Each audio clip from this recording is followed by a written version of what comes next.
మన CITU anganwadi union రాష్ట్ర అధ్యక్షురాలు జయలక్ష్మి గారు చెప్పేటప్పుడు చెప్తున్నారు, బడ్జెట్ సమావేశాలు పెట్టబోతా ఉన్నారు.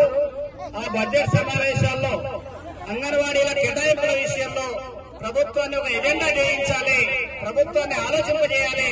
అందుకోసమే 19వ తారీఖు కంటే ముందే 2 రోజులు మనం గట్టిగా వాళ్ళకు మండబెట్టాలని చెప్పి రాష్ట్ర కమిటీ పిలిపించింది. మరి రాష్ట్ర బడ్జెట్ అంగన్వాడీలకు సంబంధం ఉన్నదా లేదా? ఉన్నదా? ఉన్నది. కేంద్ర బడ్జెట్ పెట్టిరా కేంద్ర బడ్జెట్. కేంద్ర బడ్జెట్ లో మనకు ఎంత నిధులు కేటాయించారో ఒకసారి మీరు ఆలోచన చేయాలి. మన పథకం కేంద్రం పరిధిలోనే ఉన్నది కదా. ఐసిడిఎస్ వ్యవస్థ రాష్ట్రం ఏర్పాటు చేసిందా, కేంద్రం ఏర్పాటు చేసిందా? కేంద్రం ఏర్పాటు చేసింది. మరి ఆ కేంద్ర గవర్నమెంట్ బడ్జెట్ పెట్టేటప్పుడు మనకు కావాల్సిన నిధులు కేటాయించాల్సిన బాధ్యత మోడీ పైన ఉన్నదా లేదా? ఉంది.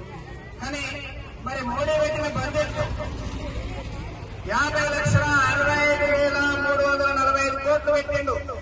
50 లక్షల కోట్ల బడ్జెట్, 50,65,345 లక్షల కోట్ల బడ్జెట్ పెడితే 50 లక్షల కోట్లలో మనకేం కేటాయించిండు? ఏం కేటాయించిండనంటే ఆడ డిమాండ్ బ్యానర్ ఉన్నది, భువనేశ్వర్ పక్కపడి ఉంది, ఇటు తిప్పని మరి కనపడతలేదు.